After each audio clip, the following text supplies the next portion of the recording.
Hi everyone, this is Bipin Kumar, founder of ArcMem Tutorials. Welcome to my channel. Today's topic is quadratic equation. The standard form of quadratic equation is ax square plus bx plus c equal to 0, where a cannot be equal to 0. You might notice that the quadratic equation, we have the highest power of the variable as 2. Okay, and that's the reason it is called quadratic equation. Now, if a becomes equal to 0, this term will become 0. So the highest power of x in that case will become 1, and that will become a linear equation. That is the reason this condition is mentioned. Okay. If you compare this equation and this equation, it is very clear that x square minus 5x plus 6 equal to 0 is also a quadratic equation. So any equation which is in this form, ax square plus bx plus c equal to 0, is called quadratic equation. Okay. Now there are three methods to solve the quadratic equation. When we say solving the quadratic equation, means finding the value of x which satisfies this equation. Okay. So there are three ways you can solve a quadratic equation. First is factorization. Second method is completing the square method. And third method is using the quadratic formula. Let us look at all these three methods one by one. Okay. Let's take this example, x square minus 5x plus 6 equal to 0. And let's try solving it with first method, which is factorization. Okay. So to solve a quadratic equation with factorization method, x square minus 5x plus 6 equal to 0, the term which is in the end, if you compare with this term will be c, and that is equal to 6.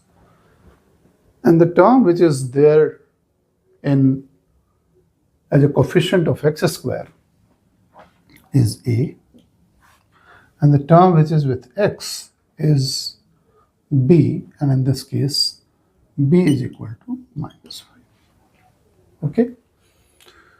Now if you have to solve it with factorization, what we do is we multiply c and a, this term and this term, the coefficient of this term. So 6 into 1, that is equal to 6.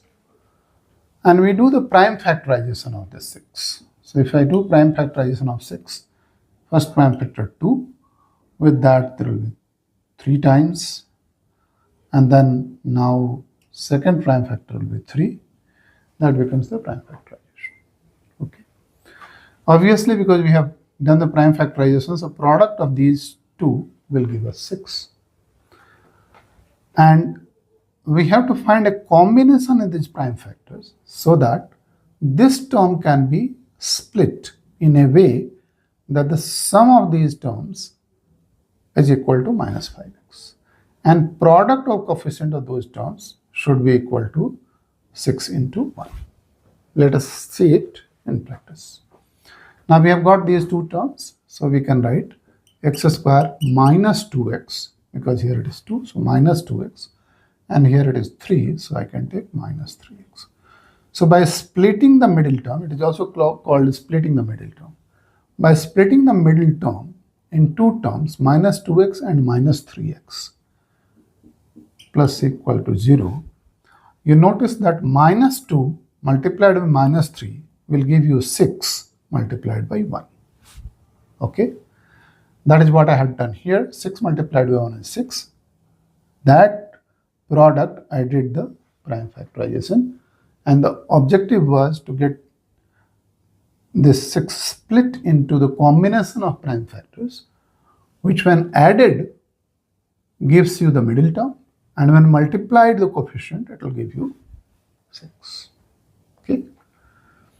Now once we are able to do that, then we can take common in these terms. So this becomes x minus 2, and I take minus 3 as common, so then it is. Now x minus 2 is common both term. And that is the reason this condition has to be satisfied, that the middle term should be split in a way that sum of these two should be equal to the middle term, and product of their coefficient should be giving you the product of C into A. Okay. Now x minus 2 can be taken common, and this is left with x minus 3, which is equal to 0. If the product of two factors is 0, then either the first factor is 0 or the second factor is 0. And therefore you can write either x equal to 2 or x equal to 3 is the solution of this quadratic equation. Quadratic equation in general will have two solutions. Okay, in this case also x equal to 2 and x equal to 3.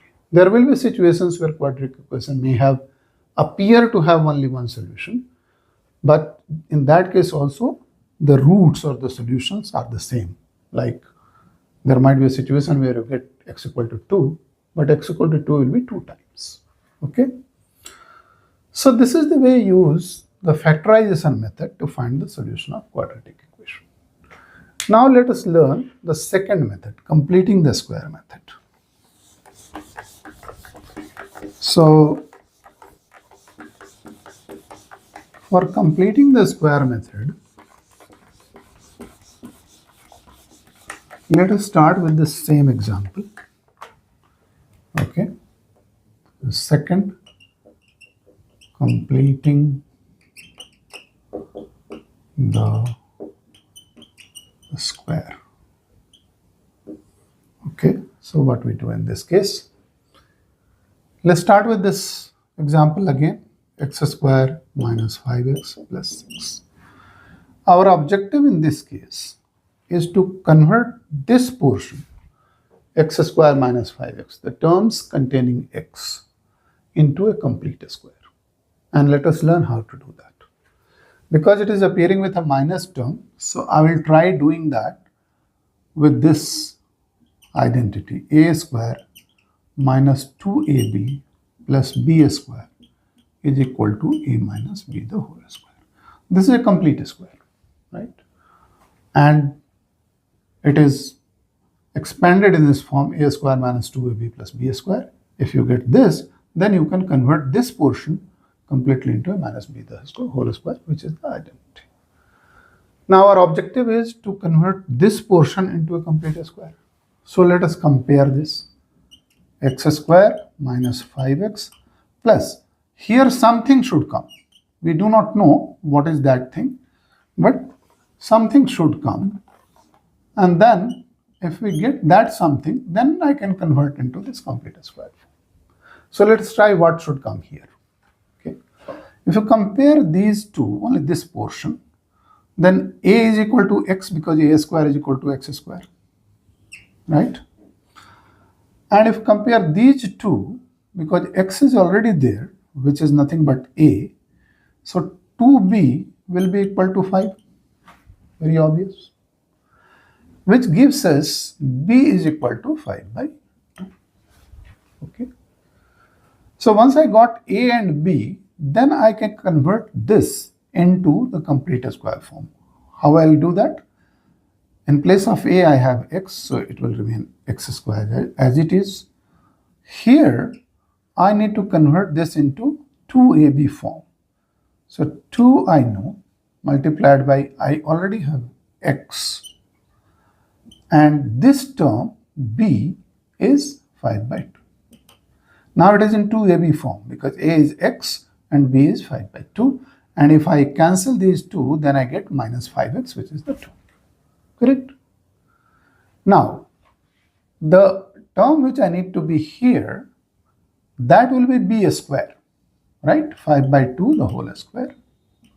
So if I write this equation in this form, then I have completed the square, right? And this entire stuff then I can write in the form of x minus 5 by 2, the whole square, which is nothing but a minus b the whole square. Correct? So now let us try converting this term into this form. So what I need to write? X square minus 2 into x into 5 by 2 plus 5 by 2 the whole square, right? Compare this term, x square, and this is 2 and 2 cancel, this is minus 5x. This term I have to add from my side to make this entire stuff a complete square, correct?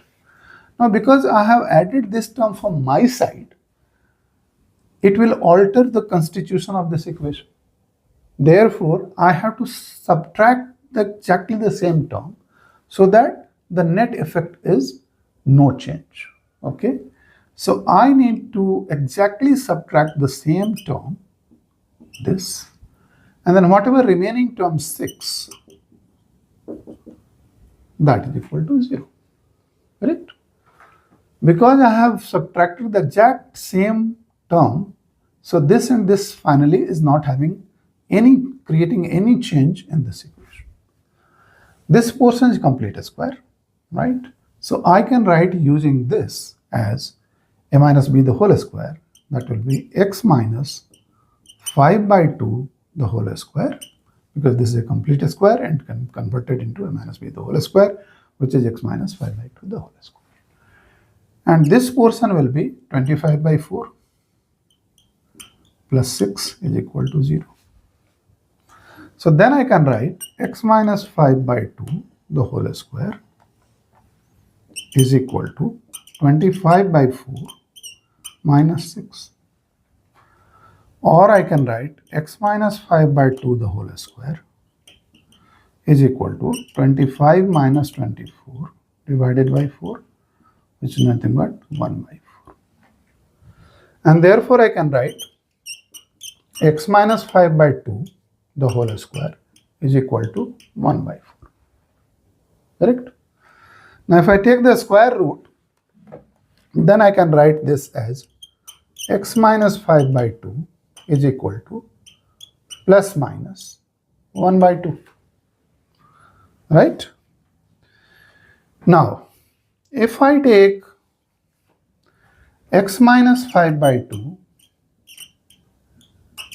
is equal to plus 1 by 2, then x becomes equal to 5 by 2 plus 1 by 2, which is equal to 6 by 2, which is equal to 3.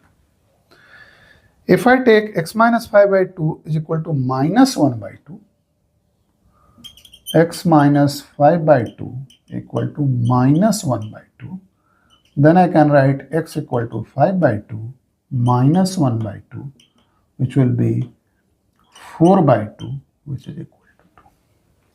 So what we are getting again, the solution as x is equal to 3 and x is equal to 2. The same solution which we had got using the factorization method. Okay. This is the most fundamental way of solving any quadratic equation. Okay. Now let's go to the third method, right? Third method is using the quadratic formula. How that works.